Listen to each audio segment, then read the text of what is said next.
I'm seeing flashes of memories. I'm actually seeing right now a smiling face. It could be your face, sweetheart. And whoever this energy is, this person could be trying to reminisce or inaalala, no? May flashbacks of memories, no? At yun ay sinasadya niya talagang isipin. This person is also trying to remember your face.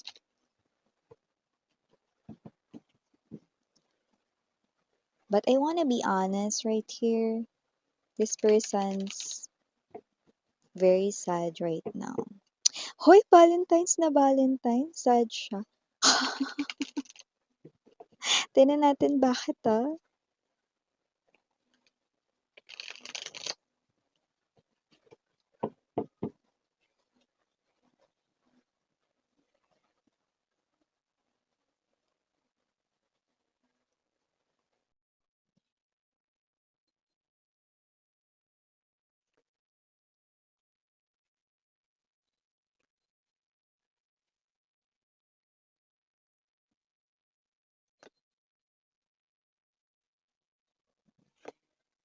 Hmm.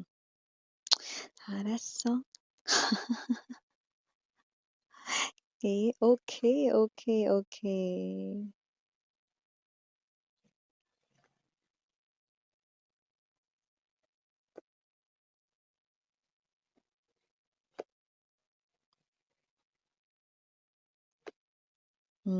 Baba, the devil is broken-hearted.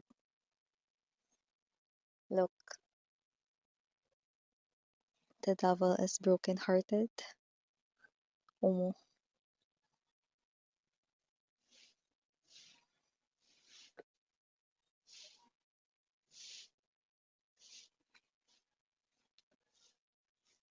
justice, six of coins and the four of cups.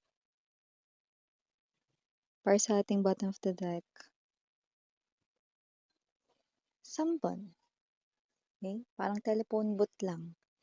Only 3 minutes ang kaya mong ibigay sa kanya rito. Alam niyo yung telephone phone booth dati, yung hinuhulugan ng barya, no? Yung nakikita mo kung ilang seconds na lang, ilang minuto na lang, 'di ba? Kailangan mo na ulit maghulog, no, ng barya para humaba yung conversation, no, yung convo mo dun sa kausap mo if hindi ka pa tapos, no, sa sinasabi mo. So, parang ganun lang dito, no? Only 3 minutes ang kaya mong ibigay sa taong ito. Okay? The devil is broken-hearted. Okay? And kung sino man tong energy na to, nakita ko dito that this person with the Eight of Cups, in reverse ha, in reverse ha. So, ibig sabihin, minsan tong umalas, pero muling nagbabalik. At itong tao na to ay buo na ang kanyang pagpapasya nakausapin ka. Ace of Swords right in here. But you are appearing as the Queen of Swords, sweetheart, Latin gender dito, babae, lalaki, LGBT. Ibig sabihin, this is you, no? Your sword ay prepared, you're ready for any battle, no? Kahit wala naman ditong kailangan 'no, na parang, something 'no, na dapat paghandaan. But I do pick up that this is someone here who wants closure with you, okay? But I don't think this is closure here because the Ten of Cups is this person's hidden thoughts and feelings. Ten of Cups is giving me the vibe na this person or this energy here, I really want to work this out, like your connection, okay? So, before we dive more into this talaga ngayong Valentine's Day, ito yung nakuha natin. Happy Valentine's Day everyone, 'no? Ang Valentine's Day para hindi lang sa mga mag-jowa, mag-asawa, 'no, kundi para sa lahat ng nagmamahal, 'no? Valentine's Day para sa love of parents din, love for your siblings, love for, other people, 'no, love for humanity. It's all about love, okay? So, yeah, mga babes. And yes, no, ito talaga yung nakuha natin ngayon para sa inyong Valentine's Day, okay? So, nakikita natin dito that there is someone right in here na talagang, very eager, okay? Someone who's desperate, okay, to talk to you. But yeah, bati muna natin everybody.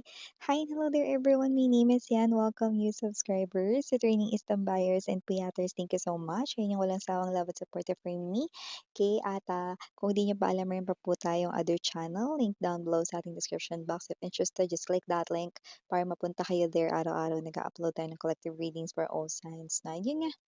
Lahat tayong gender dito, babae, lalaki, LGBT, everybody ay welcome. You can also switch roles if you want because this is also something here na pwedeng pagpalit-palitan. Bakit? Kasi general reading po ito. And at the end of the day, lahat ay may free will na free mong gamitin anytime, anywhere. And if you're interested to know someone's hidden thoughts and feelings, no, kagaya nitong tao na to nalumbas dito sa reading na ito, no, closure daw, but deep within his or her heart, gusto niya talaga na mag-work yung relationship ninyo. Okay? Ulat. Okay, so may ganong klase na energy. So if you're interested doon, inquire lamang sa thehypersistro@gmail.com. Okay? So yung mga babes na tayo dito, no, na time period, no, pero ito ay kasalukuyan kong napipick up na vibe, like ngayon, real-time energies ito ng person na kung sino man ito, mukhang hindi maganda yung Valentine's Day para sa kanya kasi itong tao na to, no, ay nasa edge ng kanya ritong emotions and feelings, like konti-konti na lang, no, siya ay mapapalugmok na rito. Yeah. This person ay someone who abandoned you, ghosted you, breadcrumbed you, okay, gaslighted you, no, ano man tawag dyan, no, became narcissistic or toxic dito sa inyo, but this person wants to talk to you.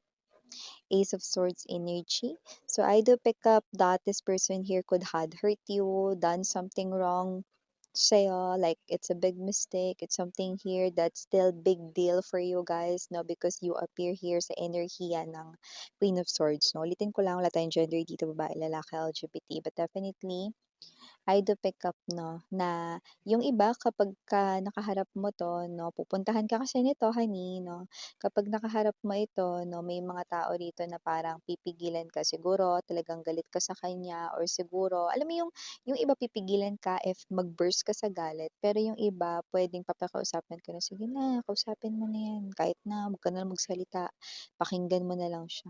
Isipin mo ito na yung last time niya, 'no.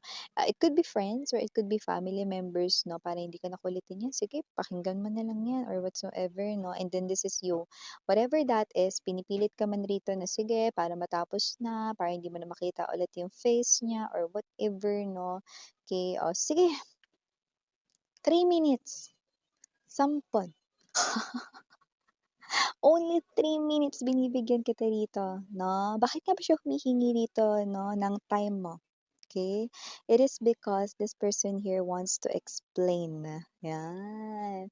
Gusto niya magpaliwanag rito, no? Sa pwedeng kung ano yung nangyari nung nakaraan. It is related here sa past. We have here Three of Wands. I do pick up that this person here really wants to move forward, no?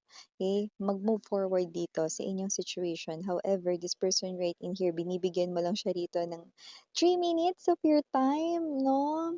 Parang kailangan sulitin niya na yun at hindi na dito puwedeng maghulog ng barya para pahabain ng convo. Because for you, Seven of Coins energy, time is very precious and pinaghintay ka niya for so long with the Seven of Coins energy just to hear your explanation ngayon, like WTF, no? Yun yung sinasabi ng iba sa inyo, okay? But whoever this energy is, I do pick up that this is someone here who is not making a trust, no? At kahit na magpakita ka pa rito, no, ng matatalas na mga tingin, at kahit pa rito magparinig ka na ayaw mo siyang nandodoon, no? You just can't picture yourself in one frame with this person here, no? Okay, you understand what I'm saying? Okay, ayaw mo, no, na magkasama kayo under one sky, under one area, under one picture, like it suffocates you. Yeah, because the devil is here. The devil is showing, no? Dito, ibig sabihin, no, this person ruined your life. Winasak niya rito, no, yung life mo. Okay? You gave me this type of energy that this person you love so much, gave your all sa kanya, turned out to be that nightmare that monster, no, na hindi mo akalain na kaya niya yung gawin sa'yo but nangyari talaga. So, whoever this energy is, no, kagaya ng sinasabi ko sa inyo, this channel, hindi tayo nagja-judge dito. So, if this is your judgment here, sweetheart, malaya kang gawin niya. Kung gusto mo siya ritong i-uppercut, go. Consentidor, yung reader. Wag no to violence tayo rito. And yun nga, no, wala tayo rito, no, na judgment, no. So, kung anong gusto mong sabihin sa kanya, kaya rin naman niya yung tanggapin.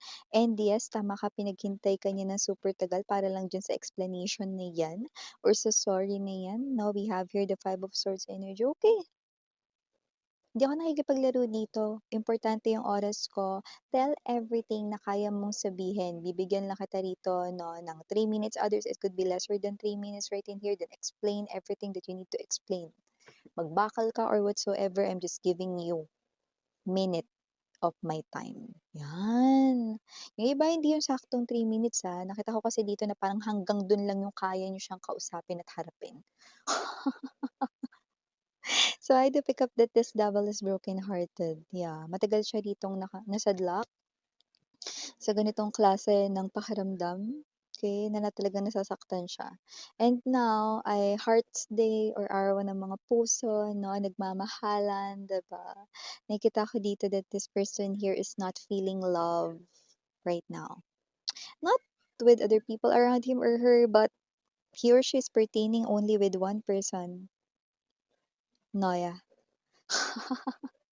Ikaw, no? Ikaw. So I do pick up that with this justice energy right in here, okay, you can trust that this person, no, lahat ng sasabihin niya, lahat ng explanation niya dito, walang dagdag bawas. Aaminin niya yon. Even those things na dininay niya sa'yo before, this person will admit it. Okay? This person will admit it. Okay? So, aaminin niya yan sa Six of Coins energy. You will receive that justice. Justice is being served right in here. This person is already living in loneliness, sweetheart. Okay? Maybe not during the fresh na mga days ng pagkakahiwalay ninyo or nung inabandon na kanya or nung ginost kanya, no, but this person is totally living from hell. Hell-like world without you. Okay? After realizing that you are no longer in his or her life anymore, this person feels definitely lonely.